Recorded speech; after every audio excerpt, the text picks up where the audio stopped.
Okay, beta. In part 6, we learn about the federal state of India. India is a federal state. There is a distribution of subject on which the central or the state government can frame the laws. There are three such list: union list, state list, and concurrent list. Laws framed by the central government are applicable to the entire nation. बेटा India ऐसे तो union of state माना जाता है। हमारे constitution of India में बेटा federal word use नहीं हुआ है, लेकिन फेडरल और यूनियन के काम करने के तरीके में बेटा कुछ ज़्यादा डिफरेंस नहीं है, बराबर। इसीलिए हमारे इंडिया को यूनियन ऑफ स्टेट माना जाने के बावजूद भी हम फेडरल वर्ड का नॉर्मली यूज़ करते हैं। कॉन्स्टिट्यूशन ने फेडरल वर्ड को यूज़ नहीं किया है बेटा, लेकिन हमारी जो गवर्नमेंट है वो एक तरीके से बाइकैमरल है, दो हाउसेज में चलती है, बराबर। और उस तरीके से कामकाज किया जाता है बेटा। तो हम यहाँ पे देख सकते हैं, तो इसीलिए फिर हम उसको फेडरल स्टेट भी मान के चल सकते हैं। जैसे कि इंडिया के फेडरल स्टेट में हमको पता है 29 स्टेट्स, और सॉरी अब तो 28 स्टेट्स हो गए बेटा, और 9 यूनियन टेरिटरीज हो गई, क्योंकि जो जम्मू कश्मीर था वो 3 यूनियन टेरिटरीज में डिवाइड हो गया। तो there is a distribution of subject on which the central or the state government can frames the law. अब क्या होता है बेटा कि जब ये फेडरल है, यानी कि दो फॉर्म में चलती है, यानी कि सेंट्रल और स्टेट दो गवर्नमेंट, जो छोटा स्टेट यूनिट है स्टेट है उसको कौन रन अप करता है, स्टेट गवर्नमेंट करती है। और जो पूरा कंट्री का नेशनलाइज्ड फॉर्म है उसको कौन रन अप करता है, सेंट्रल गवर्नमेंट रन करती है। तो इनका जो वर्क है वो डिस्ट्रीब्यूट किया हुआ है, इन्होंने अपने कामकाज बांटे हुए हैं।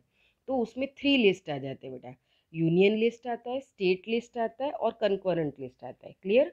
अब यूनियन लिस्ट में क्या होता है बेटा कि लगभग 97 जितने सब्जेक्ट्स है बेटा, वो यूनियन लिस्ट के अंदर एक तरीके से देखा जाए तो डिवाइडेड है। यानी कि 97 सब्जेक्ट, 97 ऐसे पर्टिकुलर सब्जेक्ट्स हैं। जैसे कि मैं आपको कुछ एग्जांपल देख सकती हूँ। फॉरेन अफेयर्स है, एटॉमिक एनर्जी है, बैंकिंग है, रेलवे है, कम्युनिकेशन है, बराबर। ये सब क्या है बेटा, ये यूनियन लिस्ट में आते हैं। ओके। कौन कौन से पर्टिकुलर बेटा, फॉरेन मिनिस्ट्री है, बराबर। उसके साथ साथ अब देखो तो एटॉमिक एनर्जी है, बैंकिंग है, रेलवे है, कम्युनिकेशन है, पोस्ट है, टेलीग्राफ है। इसमें all over the country same as एक तरीके के रूल्स, रेगुलेशन और लॉज होते हैं। इसीलिए इन पर्टिकुलर सब्जेक्ट के ऊपर कौन काम करता है, यूनियन, यानी कि हमारी सेंट्रल गवर्नमेंट काम करती है। ओके। उसके बाद आ जाता है बेटा स्टेट लिस्ट। ठीक है। अब यूनियन लिस्ट के बाद आता है बेटा स्टेट लिस्ट। स्टेट लिस्ट के अंदर बेटा स्टेट के इंटरनल खुद सब्जेक्ट है। ओके। जैसे मैं कुछ एग्जांपल आपको दूं कि स्टेट लिस्ट के अंदर लॉज, स्टेट के इंटरनल लॉज एंड ऑर्डर की बात आ जाती है, एग्रीकल्चर है, गवर्नमेंट के कुछ इंस्टीट्यूशन है, इरिगेशन है, हेल्थ है, इंटरस्टेट ट्रेड है, कॉमर्स है, बराबर। ये रिलेटेड चीज़ें, यानी कि दो छोटे छोटे स्टेट्स के बीच में होने वाला व्यापार है, हेल्थ की फैसिलिटीज़ की बात है, एग्रीकल्चर की बात है, ये सब सब्जेक्ट स्टेट लिस्ट में आता है। जैसे गुजरात के अपनी सिचुएशन है तो गुजरात अपने हिसाब से अपने नियम बनाएगा, राजस्थान की अपनी बेटा सिचुएशन से उसकी अपनी प्रॉब्लम्स है, उसके अपने फिजिक हैं, तो वो अपने तरीके से लॉज बनाएगा। फिर महाराष्ट्र का अपना है, उत्तर प्रदेश का अपना है, तो स्टेट अपने हिसाब से उसके इंटरनल लॉज बनाता है, बराबर। तो उसके लिस्ट, उसके सब्जेक्ट्स डिवाइडेड होते हैं। टोटली स्टेट बेटा कम से कम 66 सब्जेक्ट के ऊपर अपने इंटरनल लॉज बना सकता है। यूनियन में कितने होते हैं बेटा, यूनियन में 97 सब्जेक्ट्स होते हैं। स्टेट में कितने होते हैं बेटा, 66 सब्जेक्ट्स होते हैं। और लास्ट में आ जाता है बेटा कंकरेंट लिस्ट, यानी कि जहाँ पे दोनों यूनियन और स्टेट, ये दोनों को एक साथ मिलके काम करना होता है बेटा। ऐसे टोटल 47 सब्जेक्ट्स है। कितने सब्जेक्ट्स है, 47 सब्जेक्ट्स है। ओके। भले आपके टेक्स्ट बुक पे नहीं दिए, लेकिन मैं आपको समझा दे रही हूँ। ये आपने पढ़ा हुआ है, आगे भी शायद दूसरा इस चैप्टर का पार्ट आएगा कॉन्स्टिट्यूशन ऑफ इंडिया का, तो उसमें आप ये देखोगे। 47 सब्जेक्ट्स है बेटा। इन 47 सब्जेक्ट्स के अंदर बेटा ऐसे देखा जाए तो क्रिमिनल और सिविल प्रोसीजर आ जाती है, मैरिज है, डिवोर्स है, एजुकेशन है, इकोनॉमिक प्लानिंग है, ट्रेड यूनियन है। ये सारे जो सब्जेक्ट्स है बेटा जिसपे सेंट्रल और स्टेट साथ में मिलके काम करते हैं। क्योंकि बेटा शादी ब्याह के नियम कानून, डिवोर्स के नियम कानून, एजुकेशन के नियम कानून, बराबर, इकोनॉमी कंट्री की कैसे चलेगी उसके प्लानिंग, फिर ट्रेड यूनियन कैसे काम करेगा, ये सब, ये इसके ऊपर बेटा सेंट्रल और स्टेट दोनों को काम करना पड़ता है, बराबर। तो यहाँ पे उनके वर्क ऐसे देखा जाए तो डिवाइडेड है। 97 सब्जेक्ट्स पे यूनियन काम करता है, 66 सब्जेक्ट्स जो है स्टेट के इंटरनल सब्जेक्ट्स हैं, लेकिन 47 सब्जेक्ट्स पे दोनों साथ में मिलके काम करते हैं। ओके, तो यहाँ पे आपको फेडरल स्टेट का ये पूरा फिजिक जो है आपको समझ में आ गया होगा। इसके बाद नेक्स्ट हम नीचे जाते बेटा, अब हम आ जाते हैं हमारे फंडामेंटल राइट्स, यानी कि हमारे मूलभूत अधिकार। क्लियर ना बेटा? क्या देखो, fundamental rights of Indian citizen are provided by the constitution of India that was adopted on 26th of November in the year 1949 but was put in use of the 26 January 1950। Okay बेटा, हमको हमारे fundamental rights दिए किसने बेटा? हमारे constitution of India ने, यानी कि हमारे संविधान ने दिए, है ना। मैंने आपको पूरा प्रियम्बल समझाया था, we the people of India, बराबर। तो ये अधिकार हमको हमारे कॉन्स्टिट्यूशन ने दिए बेटा। कॉन्स्टिट्यूशन पास कब हुआ था? 26 नवंबर 1949, लेकिन उसको एनफोर्स कब किया गया? 26 जनवरी 1950। यानी भारत के हर नागरिक के पास 26 जनवरी 1950 से बेटा ये मूलभूत अधिकार आ गए थे, बराबर, जो हमको हमारे संवैधानिक रूप से दिए गए थे। इसीलिए हम 26 जनवरी को रिपब्लिक डे के रूप में क्या करते हैं बेटा? सेलिब्रेट करते हैं। Fundamental rights of Indian citizens guarantee that the resident of the land can lead a peaceful life. Resident of the land बेटा, रेसिडेंट ऑफ द लैंड का क्या मतलब होता है बेटा? कि जो देश के नागरिक हैं, बराबर, इस धरती पर रहने वाले लोग हैं, देश की इस धरती पर रहने वाले लोग हैं। Resident of the land can lead a peaceful life, देश के हर नागरिक को पीसफुल लाइफ जीने का अधिकार है, as long as they inhabit the country. The individual fundamental rights of Indian citizens are most of the time similar in all the democratic countries। ज़्यादातर देखा गया है कि बेटा जो फंडामेंटल राइट्स है बेटा, जितने भी डेमोक्रेटिकल कंट्रीज़ हैं उनके लगभग, क्योंकि फ्रेंच रिवॉल्यूशन के बाद बेटा देखा जाए तो दुनिया में मूलभूत अधिकारों की बातें निकल कर आई। फिर धीरे धीरे जब लीग ऑफ नेशन बनाया तब भी फंडामेंटल राइट्स के बारे में एक फिजिक तैयार हुआ। फिर जब United nation completely second world war के बाद एक स्ट्रॉन्ग इंस्टीट्यूशन बना बेटा वर्ल्ड पीस को मेंटेन करने के लिए, तो उन्होंने उस समय अपने यूनाइटेड नेशन का जो प्रियम्बल था ना, उसमें उन्होंने 4 फंडामेंटल राइट्स की, एक तरीके से मूलभूत अधिकारों की, ह्यूमन राइट्स की बात की थी। तो ज़्यादातर डेमोक्रेटिकल कंट्रीज और दुनिया का हर देश बेटा उन 4 ह्यूमन राइट्स को, मानव अधिकारों को अपने फंडामेंटल राइट में लेता है। तो हमने उन 4 ह्यूमन राइट्स के साथ साथ 2 दूसरे मूलभूत अधिकार देश के नागरिक के साथ जोड़े हैं। ओके, तो पर्टिकुलरली बेटा वो राइट्स कौन से हम नीचे देखते हैं। ओके, देखो, the individual fundamental rights of Indian citizen include the following. ठीक है बेटा, फर्स्ट क्या है? Equality before the law.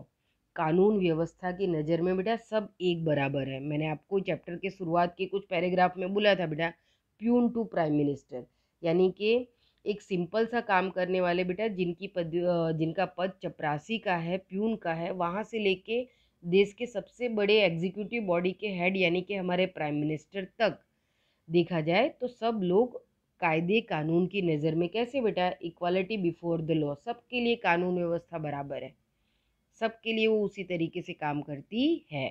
फिर सेकंड आ जाता है बेटा फ्रीडम ऑफ रिलीजियन। देश के हर नागरिक को अपने धर्म को, अपने रिलीजियन को बेटा उसको प्रोपोगेट करने का, अडॉप्ट करने का, बराबर, उसको एक तरीके से अपने साथ लेकर चलने का अधिकार है।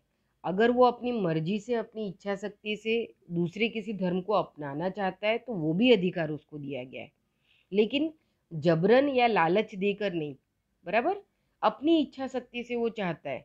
जैसे मैंने आपको कहा था तब भी कि डॉक्टर बाबा साहेब आम्बेडकर ने बेटा लगभग 1900 कुछ 55 या 56 का टाइम पीरियड था जब उन्होंने बुद्धिज़्म को अपना लिया था, क्योंकि वो देश के सामने एक एग्जाम्पल देना चाहते थे, हिंदू धर्म को खास, कि अगर आप आपके पिछड़े हुए लोगों को समानता का अधिकार नहीं दोगे तो उनके अंदर एक द्वेष रहेगा और हमेशा इस धर्म के प्रति उनके दिल में वो हो जाएगा कि जिस धर्म में मुझे रिस्पेक्ट ही नहीं मिलती उस धर्म को मैं मान के क्या वो चलूँ, तो वो दूसरे धर्मों की तरफ मुड़ जाएंगे। इसलिए उन्होंने बुद्धिज़्म को अडॉप्ट करके एक एग्जाम्पल दिया और उसके बाद से देश में बहुत बड़ा बदलाव आया बेटा। लोगों ने हर छोटे से छोटे वर्ग के लोगों के अधिकारों का ध्यान रखना शुरू किया। थर्ड आ जाता है बेटा freedom of association and peaceful assembly. Bharat के बेटा हर नागरिक को, संगठन को अपना एसोसिएशन, अपना संगठन, अपना मंडल बनाने का अधिकार है, बराबर। एक पीसफुल असेंबली चलाने का अधिकार है, बराबर। हम लोग 8-10 लोग मिलके अगर एक छोटा सा मंडल बनाना चाहते हैं, एक संगठन बनाना चाहते हैं, एक कोऑपरेटिव सेक्टर बनाना चाहते हैं, एक इंस्टीट्यूशन बनाना चाहते हैं, तो बना सकते हैं, पर कैसे? पीसफुल असेंबली मैनर में, ओके। उसका कामकाज देश हित में होना चाहिए, ओके। फिर नेक्स्ट आ जाता है बेटा freedom of speech and expression, okay. ये तो ह्यूमन राइट्स में भी आता है कि हमको हमारी बात रखने का अधिकार है बेटा, हमको हमारी अभिव्यक्ति को अभिव्यक्त करने का अधिकार है। Freedom of speech and freedom of expression, अपनी बात कहने का, बोलने का अधिकार है। कुछ भी बोल सकते हैं, है ना। भारत में तो कुछ भी बोला जाता है। जब प्रधानमंत्री को चोर कह दिया जाता है तो बात तो दूसरी है, लगे सोचो कितना बड़ा अधिकार है, ठीक है। एक्सप्रेशन की बात आ जाती है कि अभिव्यक्ति की बात है। लेकिन कभी कभी कुछ लोग बेटा अपने इस अधिकार का गलत उपयोग करते हैं, बराबर ना। हमको हमेशा अपनी राइट्स के साथ साथ अपनी ड्यूटीज़ का ध्यान रखना चाहिए, क्योंकि हमको रिस्पॉन्सिबल सिटीजन बनना चाहिए। हमको कुछ भी बोलते समय, चाहे वो देश के बारे में हो, देश के यूनिट के बारे में हो, देश की फिजिक के बारे में हो, या देश के पद पे बैठे हुए कुछ पर्टिकुलर ऐसे लोग बेटा जो देश के लिए सम्माननीय हैं, तो कभी भी अगर हम कोई ऐसी बात रख रहे हैं तो ध्यान रखना चाहिए कि इससे मेरे देश के लोगों को तकलीफ ना पहुँचे, या मेरे देश का कुछ इनडायरेक्ट वे में या डायरेक्ट वे में इससे कुछ खराब ना होता हो।